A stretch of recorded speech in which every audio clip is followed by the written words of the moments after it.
What's the most disturbing secret you've discovered about someone close to you? Story 1. A work colleague appeared on the front page of a national newspaper for living a life based on fraudulent qualifications. He claimed medical and law degrees, said he was a brigadier in the Army Reserves, and the CEO of a major health fund. He actually was a brigadier in the Army Reserves, but that and the health fund role were largely built on the fraudulent qualifications and a progression of jobs based on these claims.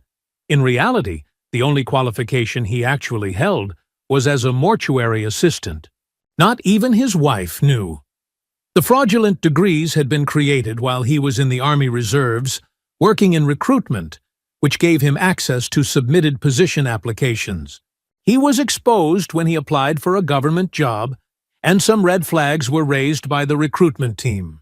He tried to withdraw the application, but didn't realize that an application for a government role carries the same weight as a statutory declaration and cannot be withdrawn. Things unraveled very quickly after that, and he ended up serving time in jail. Story 2. She was my best friend of 7 years. We had literally been through it all together. I moved out of state with my now husband, but she convinced us both to move back to be closer to her after about a year. We had no real ties to the state we had tried out, so we said, "Screw it, let's go back." She's basically family. We were all so happy to be reunited. She was over almost every night for dinner. We all laughed, talked, and had a blast. Best year of my life. Then, slowly, she started trying to turn my husband and me against each other. Anytime we had an argument, like any couple does, she would text each of us about how right we were, trying to create tension between us. With me, she started talking about how she had a plan B for us, that if my husband and I couldn't make it work, I could move in with her and we'd live happy lives together. With my husband, she started talking about her infertility issues and how she wanted to have a kid just like him. She said she just needed a sperm donor. This all happened around the same time, and my husband and I compared texts and figured it out. She wanted to take his sperm and have a baby with me. When confronted about it, she refused to admit anything and started lashing out at both of us. It got to the point where she would show up unannounced, banging on the door, demanding a place in our home. It was so terrifying and panic-inducing that we ended up having to move and change our phone numbers. I guess it's so disturbing because I had never had a friend like her, only to find out that she cared about me, but in such an unhealthy and scary way. But yeah, that's my story. Husband and I are great now, by the way. Story 3. The 24 hours before my dad died, stage 4 lung cancer, he was in the ER and then the ICU, and we were unable to be with him because of hospital COVID rules. My mother, sister, and I had been texting and calling him all day, but got no response. My mother even called the hospital and spoke with one of his ICU nurses, who said he was awake and communicating fine. He passed very quickly at 3:30 a.m. the next morning. We were allowed to be at his bedside, but by then he was no longer conscious. We said our goodbyes, and he was gone. Later that morning, while my mom slept, I was calling cremation services to schedule his body for pickup at the hospital, and going through his bag of belongings that the hospital had returned to us. His phone was in there, and I wanted to read all our texts and take some comfort in my last words to him. I opened his phone, and all our texts had not been read. Not mine, or my mom's, or my sister's. I thought this was so odd, but figured he must have been suffering so much he couldn't find the strength. I began to scroll through his apps and noticed a chat app I'd vaguely heard of. I can't recall the name, but it essentially works like WhatsApp. I opened the app and saw a single contact with a female name. I started reading and realized my dad had been chatting with this girl hourly for the last 24 hours, and as far back as I could scroll. He was calling her princess and telling her he loved her, and she was saying she was scared for him and wanted to know what was going on, why he was in the ER, etc. I scrolled back enough to know that this was someone he was having, at the very least, an emotional affair with. My grief was completely hijacked by hurt and anger, and a week later I tracked the girl down and spoke to her, via DMs, and found out she was 19 years old. She was 17 when they met. He was her high school bus driver, and she told me they had been dating for almost 2 years. My dad was 66 years old when he died, and dating someone younger than his grandchildren, someone he chose to spend his last moments with and say his last goodbyes to. I hope it made him happy, but it sure is a difficult secret to live the rest of my life with. A secret that will forever overshadow my entire relationship with my dad, with no chance to ever speak to him about it. It's the one secret I wish I'd never found out. Story 4. I don't know how disturbing this is. It turned out pretty fantastic for one person, but not for another. I was adopted and told a silly, magical story about my birth parents that most certainly did not seem true, even when I was a child. At 57, I learned I was the result of a college affair between a very seriously Jewish young man and a very Baptist young woman. She was rushed off to a home for wayward girls to give birth. He followed her there, many states away, begging her to keep me and live a life together. But their families both said absolutely not. Jewish people were not viewed as white in the mid-60s, and her family most certainly did not want her marrying a non-white. Plus, she was a very committed Christian and did not want to convert to Judaism. So off I went, into another family. I recently discovered 3 lovely half-siblings, and we are all pro or semi-pro musicians and get along well. I never got to meet my mother. She died a year before I searched. My father is out of the picture and wants to be left alone. And I'm fine with that. I'm grateful for the love he gave me. It was enough. Another person that was in my non-bio family was also adopted. She was older than me. She tracked down her mom later in life, too. She was in a hospital and had been there since the day she was born. She was born holistically disabled.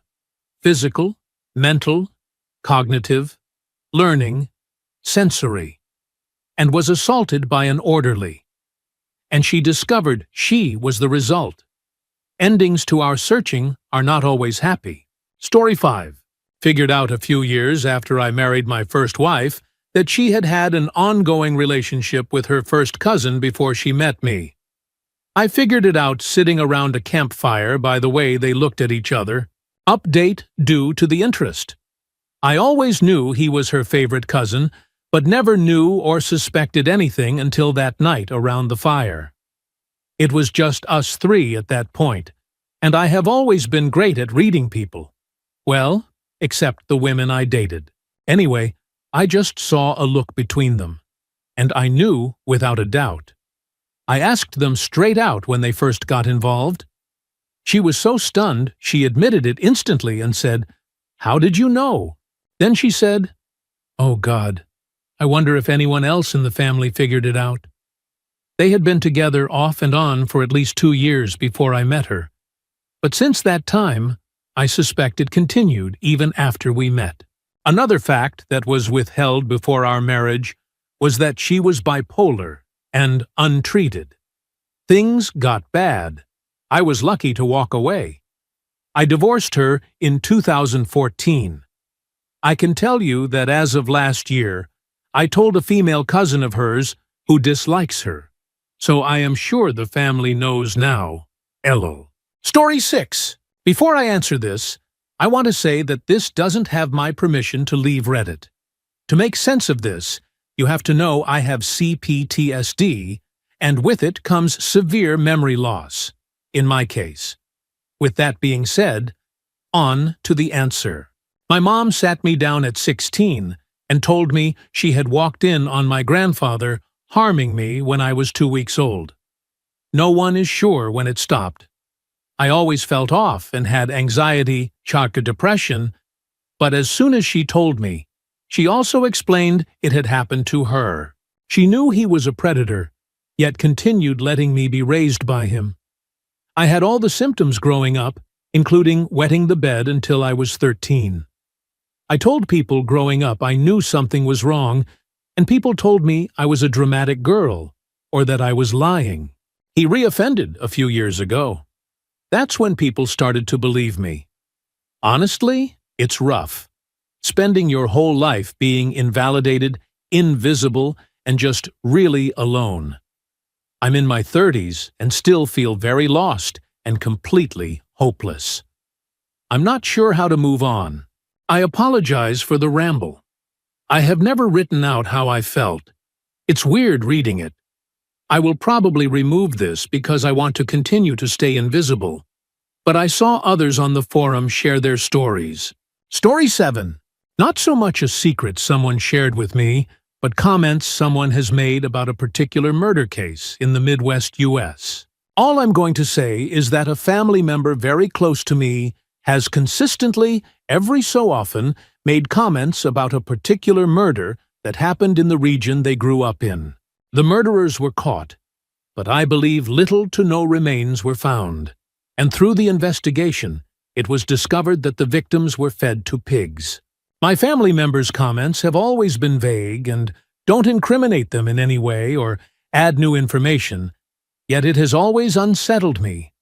Not just because of the infrequent consistency in which they do it, but the serious, hushed tone they say it in that gives me the impression they could know more than they let on, be it first-hand or second-hand info.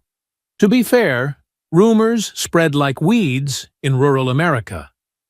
It doesn't help that at the time of the murders, this relative of mine worked at a slaughterhouse run by another family member, another interesting character and ex-biker, and always enjoys everyone's discomfort when they go into gory detail about the process of dispatching various animals, including pigs, usually at the dinner table. Anyway, this person has always been into true crime, and I don't think many murders happen in the region they grew up in, which could explain their fascination. I just can't help but shake the feeling they know something and sort of want to share it someday. Maybe I'll ask next time I see them. Story 8. I found out, when I was an adult, that my mother didn't just abandon me one day after work like I had been led to believe. Turns out, she had been assaulted by multiple men. She said they took her wallet and made a disgusting comment about my picture inside. I would have been a toddler at this time. She was just too scared to go home. She said they followed her. She said when it was over and my stepdad took her to the hospital, they had to stitch everything back together down there. She spent that time away, on and off the psych ward. My mom and I still have a rocky relationship for reasons beyond this, but I definitely understand her better. She's had issues with drinking and her mental health all my life, and I really think it's because she's never sought proper help for what happened to her. Underneath all that trauma, drinking, and grief is my mother, and she's one of the most beautiful souls that'll ever walk this earth. For clarification, she stayed in my life. Just my grandparents raised me. There was a lot of other drama as well, but none of it worth getting into. Story 9. In high school, I had a friend who I wasn't close with for long, maybe a semester, but we bonded over our mental health struggles at the time. Unfortunately, she ended her life not long after, and it wasn't until years later I learned from her best friend what she was really going through. Her parents divorced because her father came out as gay, and she left with her father because she was also gay, and her family had become viciously homophobic toward them. Her own brothers spray-painted slurs on their home and slashed tires. Her mother at one point pushed her down a staircase, and she broke her leg. She also had health issues that contributed to her depression, and one day she had enough. Almost a year to the day she passed, her brother also ended his life, presumably out of guilt. I was told the family was investigated, but the last I heard, her mother had started speaking at suicide prevention events. Story 10. My best friend of 25 years confessed to me that they believed themselves to be a sociopath, but they said it like they were proud. Followed by a joyous, "I don't give a F about anyone but myself." I immediately recoiled and began begging them not to believe that, and tried to offer examples of the contrary. Over the next year or two, things got especially chaotic in our world, and I began to step back and observe them more closely. Over time, I realized that they were right. Not only that, but they had been toxic, abusive, and highly manipulative toward me for decades. They dated and brought around the worst people imaginable. People that would try to ruin your life and turn all your friends against you if you expressed disapproval. After a mountain range of covert, passive-aggressive stabs, one day I woke up to who they really were and kicked them out of my life immediately.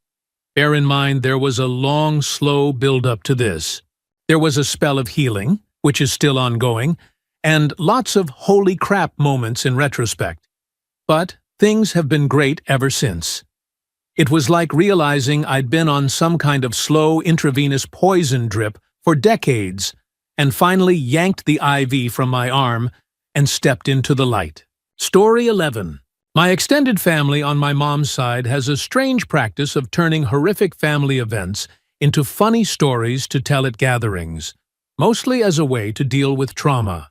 The time my grandfather tried to shoot my grandmother in their living room with the kids present, or when my mom got beat for saying Billy D. Williams was attractive, were among those stories, both of which were told at Christmas parties, even when I was very young. The only stuff that doesn't get turned into fun stories is the stuff that no one knows how to process and just wants to bury. And that stuff I've only gotten tiny glimpses of, probably for the best. The one that stands out is when my grandmother let it slip that my grandfather was in the KKK, participated in lynchings, and was really proud of how good he was at it. Or when I found out later in life that the only reason I saw him growing up, while none of my cousins did, was that he knew where my mom lived, but not his other kids, and that us not visiting wasn't an option, which did make sense, considering his house and everything that happened in it was, in retrospect, weird as hell. Like hanging out with the mute grandkids of his new wife as they played with dead rats in Barbie clothes in a dollhouse made of reclaimed driftwood levels of weird. Story 12. My mom traveled back to China to have a medical procedure when I was about 4, and my parents hoped I was too young to remember. But I did. Back then, I remember my mom visiting the doctor numerous times, getting ultrasounds taken and such. Then she went back to China for several months, leaving just my dad and me in the US, and after she came back, she never talked about it. I asked her where the little sister that was supposed to be born was, and they just said something like, she disappeared. When I was a teen and I learned about ES, pregnancy, medical procedures, etc., I started to suspect she might have had an abortion. I asked her about it, and she denied it, saying it never happened and that I might be imagining things. Classic gaslighting. Only recently, over 30 years later, I asked my uncle about it, and he told me it was all real. She did have the procedure, and his sister and my grandma helped take care of her afterward. We lived in a very conservative state, and my parents were poor immigrants living off my dad's small grad school stipend and couldn't afford it in the US. As for why they went through with it, the baby had many severe birth defects and wasn't expected to survive. Story 13. Finally, I can post this story in one of these. So, my now husband, engaged at the time, and I are teachers and did a couple-year stint in bush rural Alaska. It was pretty intense, but a great adventure. We learned a lot we wanted to, and a lot we didn't. We befriended one of our colleagues, an older single man who seemed friendly enough. We would often go over for dinner, go hiking, and go shoot his gun collection at a local rural beach using the school's Honda. Rural life. No animals or local wildlife were harmed. He took on the role of an uncle figure for us. We stayed at his Airbnb spare bedroom at his house in the city during a vacation once too. Now, in our second year teaching there, he brought along this young woman at the start of the school year who he claimed was his niece, and she never left his house. He said she was having trouble living with his brother and was taking classes online to graduate. She confirmed this with me and other women in the village. Cut to spring. She leaves for home separately from this man, and when people ask why, he claims she patched things up with her dad and went home. It turns out this girl was actually a missing underage girl he met online, and her father tracked her down after she contacted a local woman about her situation. A state trooper was sent to escort her home. She had been reported missing for 8 months prior. The worst part was, on top of going to court for that situation starting the following summer, he also tried to coax another underage girl online to live with him the next school year. It turned out that entire conversation was part of an FBI sting. He's in prison now until 2043. Story 14. My ex-husband was investigated for inappropriate behavior toward his stepdaughter, with his new wife, and the police and his parents contacted me about it. We'd been divorced for over 8 years. I left in the middle of the night with just what fit in my car, 5 states away, and have since moved 3 more. Apparently, he had been writing fake emails from me to himself to make his wife angry and had been spying, literally, with cameras, on me for several years after the divorce. When they questioned the wife about the cameras and spying, she said she thought it was romantic how he pined for me and that he'd compared everything to our relationship the whole time. They even had the same theme and colors at their wedding, and he re-wore his tuxedo.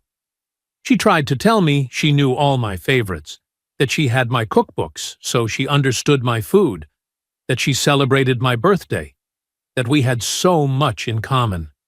Pure insanity. I met him when I was 14, and he was 17, turning 18. He had always been manipulative and emotionally abusive, but I didn't know he was this evil and disturbed. Her daughter, unfortunately, looks just like me at that age. Story 15. My best friend in high school had a brother who was only a year older than her. I wasn't close friends with him or anything, but I always liked him when we were younger, in a friendly way. He was always goofy and seemed kind-hearted, even though he did consistently stay in trouble as a teen. He had a serious drinking problem ever since middle school. I knew he had some demons, but I never thought he was a bad guy. Well, anyway, I lost touch with my friend for a few years after high school, but when we ran into each other a while back, we had a long catch-up session. While talking, I couldn't help but notice that she hadn't mentioned her brother at all. That was odd, considering he had always been present in her life. So I asked about him. Apparently, her brother had harmed a 12-year-old boy when he was in his mid-20s. The boy's family found out and pressed charges. I was absolutely shocked. I knew he had some serious emotional issues, and I knew he had been dealing with substance abuse, but I never thought he would do something like that.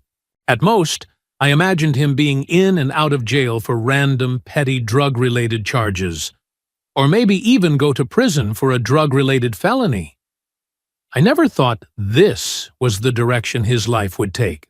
My friend said that she thinks his issues make it extremely difficult to have healthy relationships with people his own age, that he feels safer socializing with people much younger. She told me that after the charges were filed, he was an emotional wreck, as if going through a breakup with another adult. It wasn't the charges that upset him. It was the fact that he seriously considered this kid to be his partner and didn't want to lose him. Not that this makes anything he did any less awful.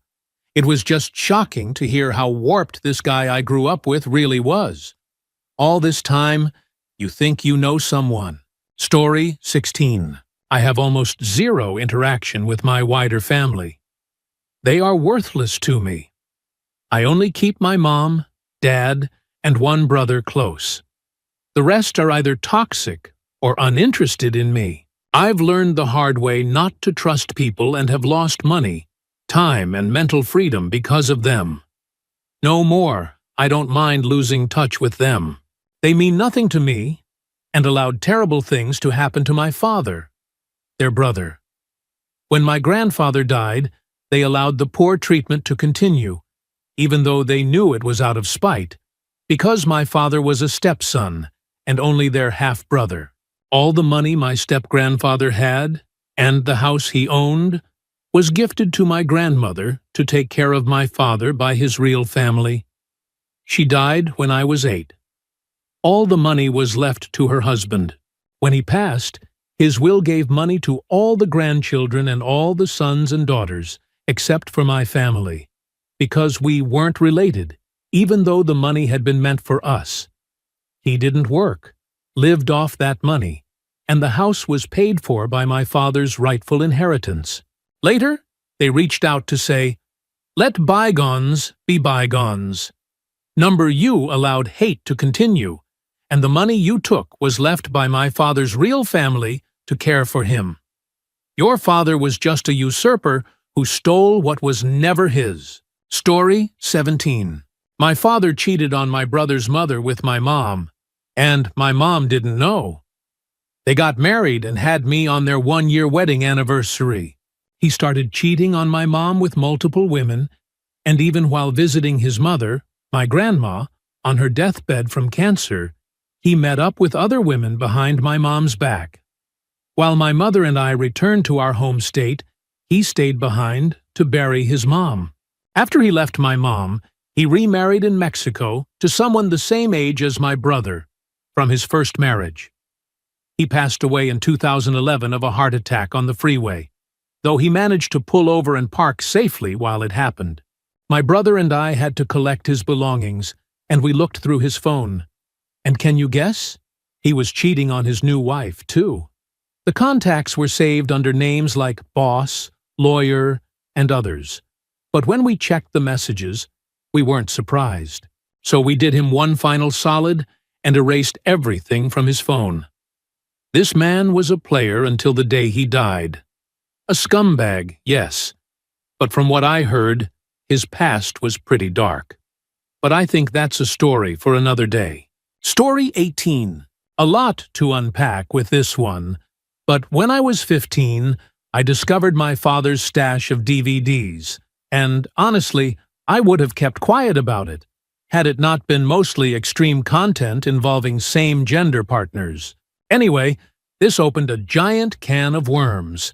My mother confronted him, and it turned out he had been having random encounters with both men and women for the past 10 years. Think that's all? Nope. One of those encounters was with his own cousin, who had a serious alcohol problem. He then used that incident to blackmail the man into giving him money for years. There was no reason to do this. My dad had a fantastic job that paid very well. Still not done. My parents obviously split up, and then my dad became very sick not long after. Turned out he had AIDS, which he had contracted years earlier and had known about the whole time. Everyone in my family had to get tested, including my 12-year-old brother. Thankfully, and almost unbelievably, we all tested negative, including my mom. Surely it ends there. Nope. My dad met another woman and relapsed. He had been off drugs for 12 years but started using again, drinking and doing hero. He lost his job, lost the house he shared with her, and became homeless. Like living on the street type of homeless. And just one more thing. When they broke up, her 11-year-old daughter told her that my father had been inappropriate with her. We all stood behind the family and gave statements to the police. This led to my brother also finding the courage to tell us that our dad had abused him for years. His laptop and phone were seized, and indecent content was found. And you know where he is now? Well, neither do we. The police knew exactly where he was and were ready to make an arrest, but decided not to because it was a Sunday. That was a few years ago, and he's been hiding ever since. On the outside, this man was a professional with a great job, always caring and charming. People loved him. And yet, he's the biggest monster I've ever known. Hopefully, he's just gone. Story 19. My soon-to-be ex-husband lied about having cancer twice. He did it to cover for affairs. The first time, he guilted me by saying he had to leave town for treatment because I was too weak to handle it, and he needed his strength to beat cancer, not take care of me. I hated myself for being weak. Turns out, he was really just out of town with someone else while I was home being a single mom for 6 months. He duped all our friends, family. He even told his boss that he had days to weeks to live. I have texts to a friend of his where he talks about throwing up from chemo, but the dates line up with a romantic weekend we spent together at a hotel. He didn't tell me the cancer returned until a month later, but he's never had cancer. Never even been tested for it. He let me, our children, our families and friends all cry, worry, and mourn over his diagnosis, and it was all a lie. Twice. I'll never get over that pain. It was unbearably cruel. Story 20. All right, this is going to be a long one, and a lot of context is needed, along with some ugly things I learned along the way. So, about 6 to 7 years ago, I was in a difficult housing situation. I live in a city where housing is prohibitively expensive and in demand, and I had just found out the letting agency was renovating the place and evicting me and my former flatmate, whom I hated. I posted online looking for new flatmates, and this guy messaged me to see if we could work something out. I knew this guy from anime conventions, seldom a good start, I know, and I had chatted with him a few times and had a few drinks. We were friends on Facebook. He had been good friends with people I was very close to. We sat down for Chinese food to talk. He told me he had dissociative episodes and would wake up not knowing where he had been or what he'd done. He said he once woke up with blood on his hands and no idea how it got there. I smiled and said something like, "Yeah, that's not ideal, man," while internally thinking, I'm absolutely not moving in with this guy. Fast forward a few weeks, and several of my friends made references to an incident involving him at an anime con, but they refused to go into detail. Apparently, there was an ongoing investigation. I wasn't surprised, given everything. A few years later, I got a message from someone telling me to unfriend him because he had just been convicted of violently assaulting a girl at knife point at a convention and sentenced. Suddenly, everything made sense. My mutual friends opened up to me. They had known him since their early teens and were very close. When the incident happened, he told them the girl had made it up and that he was innocent. They wanted to believe him until the trial. They went to court and were horrified when incontrovertible evidence of his guilt was revealed. He had a bag with a knife, rope, duct tape, the whole setup. It turned out the girl he attacked wasn't even his intended target. His target had been a girl one of my friends was dating. He believed she was leading him on after a long dry spell and had even admitted to thinking about doing something worse. I don't know the victim, but I can only imagine what she went through. Finding out one of their best friends from their teens was capable of this really messed my friends up. It showed me how traumatic and complicated situations like this can be. One girl who said she couldn't believe he did it received anonymous threats just for that. He's in jail now, where he belongs. But situations like this bring out the worst in everyone involved. Story 21. A friend of mine slept with her boyfriend's best friend while extremely drunk, and I think her third child is actually his, not her boyfriend's. She and her boyfriend already had 2 kids together, and this third child looks more like the best friend, blue eyes and red hair, while the first 2 kids have brown eyes and brown hair like their parents. She's a childhood friend, and we don't see each other often. When she told me what happened, I encouraged her to be honest with her boyfriend. She told me while heavily pregnant, so I think she already realized the possibility. She said it only happened once. She didn't imply anything non-consensual, but she used to be the kind of person who couldn't control her drinking and would end up in situations like that as a teen. From what I heard, they were both incredibly intoxicated. I haven't said anything because their relationship is complicated. I don't know him well, and I don't think saying anything would help. They're dating, but don't act like a couple. They don't live together. He doesn't really provide for the two confirmed kids, even though he made a lot of money, while she struggled with basic needs. I don't really understand why they're still in a relationship. But they are. It's public on his social media, too. Around the time the third baby was born, his dad passed away as well. I don't think her boyfriend cheats, just that it's a very odd relationship. Even though I'm strongly against cheating, I feel like it's not my place to say anything, especially since I haven't been in contact with either of them in real life for years. But every time I see that child, I remember what she told me. Story 22. While I was drinking with my grandparents last year, I mentioned how weird it was that my aunt had all this Christian Jesus stuff going on. I noticed she had a hoodie that said, "Choose Christ," or something like that, and it confused me. My aunt and uncle are both pretty traditionally secular. Then my grandma slipped up and said, "Oh, she got baptized after she ran over that man." The cat was out of the bag. My aunt apparently hit a drunk man with her car on Halloween.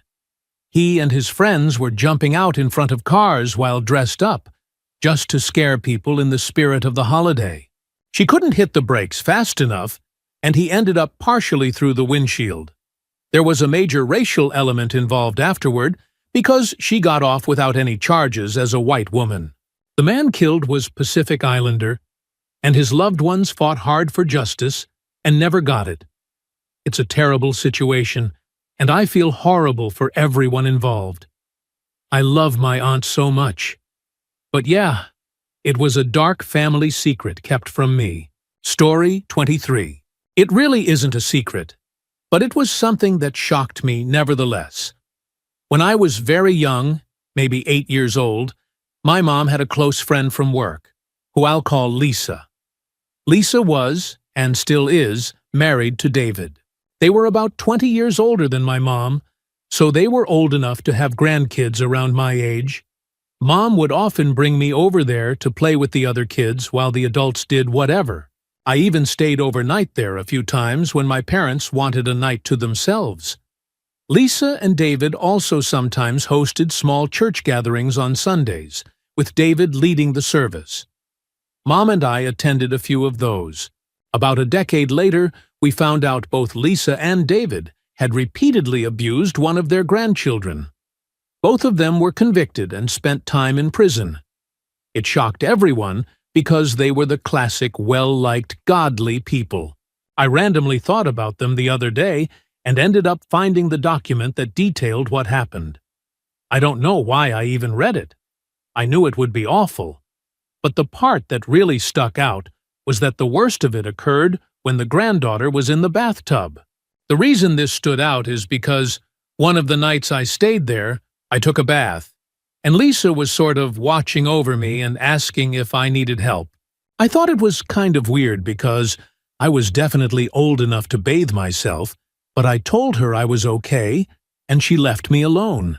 I stayed overnight with two abusers multiple times, and I took a bath in what was likely the same tub where it happened. Did Lisa and David consider doing something to me too? I mean, probably. It really sends chills down my spine. Story 24. This isn't exactly disturbing, but it was equally shocking.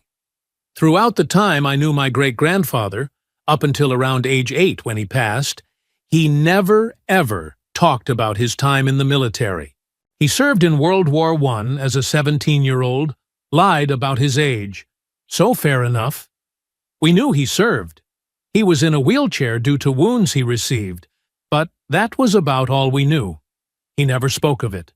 Then, when he died, My parents were helping sort through his belongings and found a Victoria Cross, the highest British military award for bravery in the face of the enemy. They did some research and discovered that my tiny, mild-mannered great-grandfather had fought in the Battle of the Somme. He went over the top, looked back to check on his friend, and got shot through both legs with a single bullet, sideways. At the same time, his friend was shot in the throat. My great-grandfather crawled back to the British trenches, dragging his wounded friend along with his own crippled body, while bullets and artillery flew overhead. Both survived. He received the Victoria Cross for this. But he never told his wife, kids, grandkids, anyone. I guess he just didn't want the attention or praise for doing what he believed anyone would do for a friend, and he didn't want to relive that war. The men back then were made of different stuff. Story 25. I hope this all makes sense because it sounds like something out of a midday TV show. Names have been changed. My mom and dad have been married for over 30 years. 10 years ago, when I was 27, I found out that my mom had been married to someone else when she was 19 and had a daughter with him. That daughter is my half-sister, Claire, who both of my parents pretended didn't exist. I had no idea she existed. At the same time, I found out that my eldest brother, Sam, is actually my half-brother.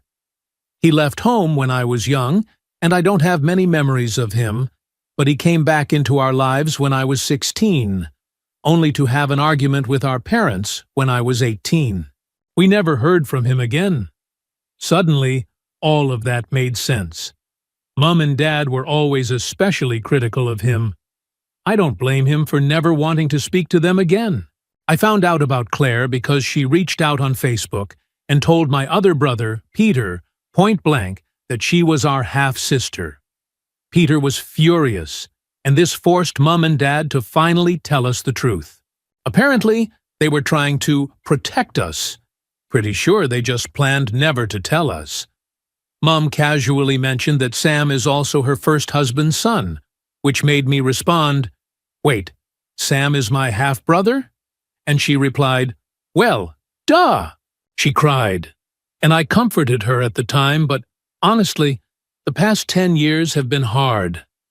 I don't trust my parents at all. Claire lived with my nan her whole life from the time she was 4. When Mom got with Dad, they tolerated Sam, but Claire wasn't wanted. She ran away from home a few times before my nan took her in.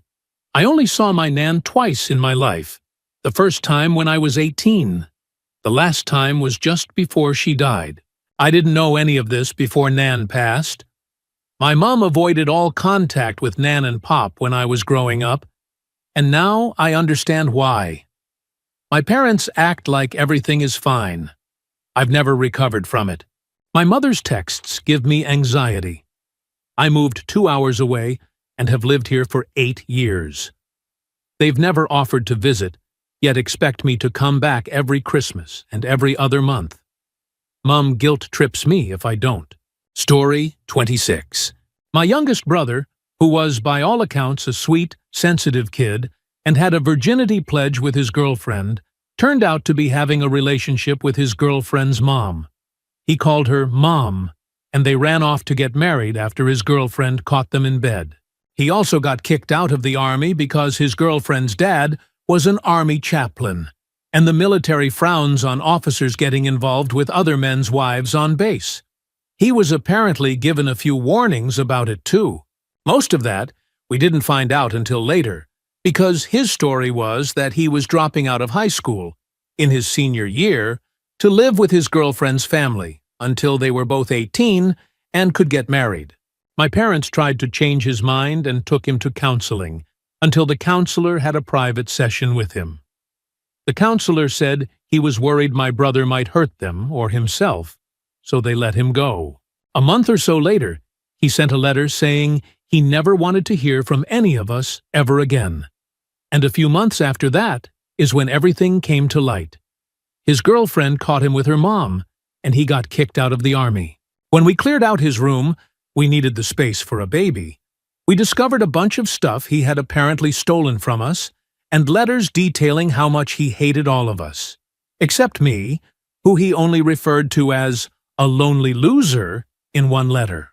Latest we heard is that he's working at a Home Depot, got married to his ex-girlfriend's mom, moved in with her mother, is thinking about electrician school, and is bitter that my parents aren't chasing after him, despite being very clear he never wanted to see them again. My parents have been devastated but have chosen to respect that he doesn't want contact. All we've heard about him has been through mutual friends, his ex-girlfriend, and his wife's Facebook page. Story 27. I'll set the scene and get to the secret. As a teenager from 14 to 16, I always made awful social decisions, sleeping around, causing trouble, doing dangerous things, and I coped with the backlash by drinking. Both habits kept compounding, affecting my school and home life, until my parents asked me to leave the house, which severely impacted my relationship with my family for years to come. Once I was kicked out at 16, I had to get a job and start paying my own way. Completely isolated from my blood family, I clung to the few people I had left, those whose lives I hadn't damaged with my past behavior. I ended up bonding with someone I hadn't really clicked with before, but he had always been in a few of my social circles. During the next few years as best friends, his single mother got stage 4 cancer and passed away, so I supported him the best I could as a kid. I kept him fed, gave him all the booze and substances he wanted, let him stay at my place. When he failed his college exams due to the extreme circumstances, I paid for all of them repeatedly until he passed. I never asked for anything back. He was there when I needed someone, so I was there for him, no matter the cost. Around a year in, right after his mother passed, I started seeing a girl and fell hard for her. We were volatile, pure passion, head over heels in love. As she would say, soulmates. These two were my rocks. Well, long story short, he started driving me to see her. And then, when I was at work, they started going for drives without me. We were like Ross and Rachel, on and off again. After a year and a half of this, I ended things with her. I was spiraling again, struggling to juggle work, drinking, supporting him, and falling back into self-destructive behavior. Turns out, not long after I started seeing her, while he was just the friend, he used everything I had told him in confidence, all the dark stuff from my early years, as emotional leverage to paint me in a bad light. Things like how I used to sleep around, some of the girls she knew, how I got into fights, the drugs and alcohol, how I put myself in danger. He used that to pressure her into using substances to cope, and eventually pressured her into being with him. She even took his virginity. For about a year, they continued their relationship while both still seeing me, never telling me. It wasn't until we had officially split that I found out. I got so drunk one night, I cracked and walked to her house in the pouring rain at 2 a.m. And there they were, sitting in his car in the driveway. The devastation I felt was deep, raw. I spent the next 5 days under my duvet, crying, blasting heavy metal, self-harming, and only consuming drugs and alcohol. On the last day, I finally broke down and called my parents after nearly 3 years of no contact. Story 28. Not disturbing in the horrifying way as so many other stories in this thread, but my dad pretended his wife didn't like me for 15 years and always insisted on only seeing me by himself. I'm still trying to understand why. I think he felt threatened by how much we have in common. We're in the same academic field, which is very niche. She's a lot more extroverted and talkative than him. Or maybe he was afraid it would come up that they didn't meet at their kids' riding lessons after all, but years earlier at the university they both worked at. I assumed their relationship wasn't going well because he used to tell me I was the only one who really understood him. I know he didn't have friends, at least That's what he claimed. When I finally visited while she was there, she hugged me and said we had to see each other more often. He had told her the same thing, that I didn't want to see her. They hugged and kissed and were super sweet to each other. I was shocked and hurt. Story 29. Spent 23 years thinking my dad truly hated me, but loved my brother dearly. My whole childhood and teen years were brutal. The man only talked to me when he was yelling. We would sit across from each other at the table and never look at each other. We might actually speak twice a year, even though we lived under the same roof. But he was extremely close to my brother. I developed a true hatred for the man, and it messed with me because I hated my dad, and he hated me even more. It seriously affected me. My grandmother, who was like a mom and best friend rolled into one, knew it really bothered me. So at 23, she finally told me he wasn't my real dad. My real dad took off before I was born, and my mom met that man when I was 1. As soon as my brother was born, his biological son, he began treating me differently, and apparently resented me ever since. I was relieved and embarrassed, because so many friends growing up would ask if he was my real dad due to how he treated me. And I'd always defend him, saying of course he was. I thought my mom would never lie to me about that. But she did.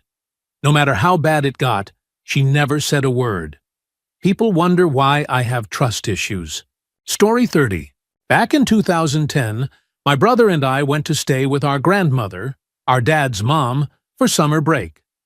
2 weeks after we returned home, my grandma called our mother, going off about how I had stolen $7,000 from a safe she had, and said she wanted the money back. I was completely clueless. Thankfully, my mom defended me and told her she didn't believe I took it. There was zero evidence, etc. But my grandma wouldn't budge. She insisted it was me, said I wasn't allowed back at her house, and didn't want to see me anymore because it was money she really needed. My grandma didn't speak to me again until 2017 when I had my first child. I found out just earlier this year that, shocker, it was my brother who took the money. And yet, he was never accused. And my grandma and my brother remained close during the 7 years she refused to speak to me. Here's the real family secret. Grandma found out the truth about the money in 2011, less than a year after it went missing. She never confronted my brother, never cut him off, still shut me out for another 6 years, and to this day has never apologized to me or spoken to him about it. So for a total of 12 years, my entire dad's side of the family knew it was my brother. Everyone knew I had been blamed and exiled for no reason, yet no one tried to welcome me back or say sorry. Everyone just let the innocent stay accused and the guilty stay protected.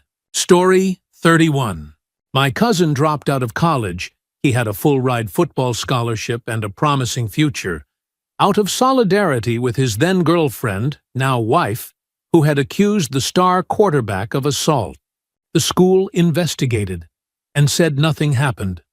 Several years and a baby later, she admitted it was a lie. She had been unfaithful and didn't want to admit it. Later, she left him for a while, saying she felt like she missed out on fun getting married so young and wanted to party with her college friends. But she didn't want a divorce. She just left. He worked and supported their child alone. Eventually, she started coming back around. Then, my cousin was arrested. She reported a series of domestic incidents and got a restraining order against him, submitting evidence in the form of dated photos showing injuries. It went to pretrial hearings, but got thrown out when the photos were found to be obvious fakes. Bruises appearing on different sides of the face on different days, solid black circles, and other inconsistencies. She admitted in court that it was all a lie, but continued trying to get him to visit while the restraining order was still valid, which he wisely didn't do. Fast forward 6 months now, and I found out that not only did she drop the restraining order, they're back together. Apparently, now that her partying friends have settled down and started families, she sees him as a valid option again. He accepted her back. Now they're expecting a second child. The worst part? His parents took out loans and paid over $15,000 to keep him out of jail. Since then, they've asked him to help repay the loans, especially considering he chose to stay with her. But instead, both he and his wife have cut off contact with his parents completely. Story 32.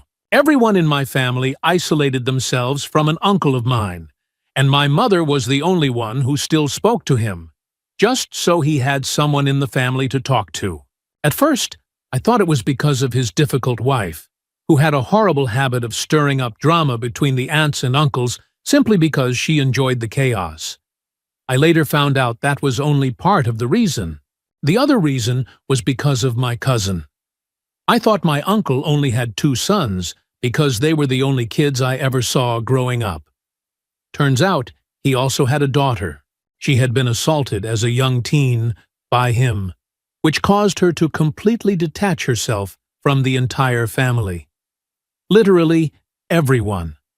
I didn't even know she existed until I was 16, when my mother finally told me why everyone treated my uncle with such disdain. Apparently, when the truth came out, my dad, along with some of the other husbands in the family, went over and beat him up pretty badly. It felt strange being around him after finding that out. I didn't know whether or not I could trust him. Thankfully, I was never left alone with him. He died a few years ago. His memorial was strange, too. Story 33. A while back, I did a DNA test to see if it would help me track down my birth family. I matched with someone who came up as a possible close cousin, and after some conversations, we figured I was probably related to someone on his dad's side, either his dad's father or one of his uncles. His dad's DNA results came back and seemed to confirm our suspicions, so he started digging into the history of one of his dad's uncles, who seemed like the most likely missing link. He was the right age, living in the right town during the right time period, based on the little I knew about my birth parents. It turns out this uncle wasn't who he said he was. The name they all knew him by doesn't appear to have been his real name. No one really remembered what he did for a living, or whether he had lived in the country his whole life, or moved there later. They only remembered that he didn't talk much about himself. Unfortunately, the uncle passed away a few years ago. So, we solved one puzzle, and found a much bigger one in the process. Story 34. I spent 10 years with my ex-partner. I raised both of his kids and had a baby with him. 18 months after we separated, I found out that he had had an affair with a mom from the kids' school. It started about 2 years into our relationship and carried on for years. I messaged her, and she told me that everyone at the school was under the impression, because of him, that I was his live-in au pair and not his partner. So, for an entire decade, my whole community watched us living together like a couple, and no one told me he was having an affair. I worked at the school as both a teacher and a counselor. Not even one of my friends said a word. The woman told me that when we publicly announced our pregnancy, she figured things out and confronted him. He told her we had just started dating. She said he would bring the kids I was raising to her house for family picnics and outings, spent lots of money on her kids, took family photos, and even went on vacations with them. Basically, his kids helped keep the secret from me. He also proposed to me about 4 years into the relationship, in front of his kids, saying his divorce had finally gone through. But it hadn't. He was still married to his first wife. When I confronted him, he admitted everything and told me they were still very close friends and spoke weekly. He also said he was upset she had moved to another state after our daughter was born because it broke his heart. Boo freaking who. For years, I thought I must have been naive and stupid. But I've come to realize it's normal to trust and love your partner, especially when they're close with your dad, uncles, and brothers. Some people are just liars and cheaters, and they do it to anyone.